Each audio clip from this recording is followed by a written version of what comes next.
A common misconception is you have to have had your own children to become foster carers, which we didn't.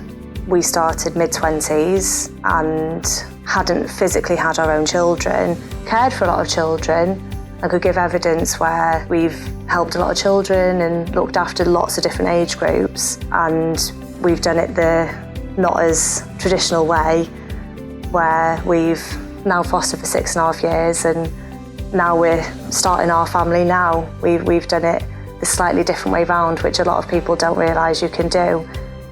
Many people think fostering is when your own children are older, or possibly even left home, so that the older people have to be foster carers, but any age can do it. So long as you've got some experience with children, you don't have to have had your own birth children to become foster carers. And we're evidence of that.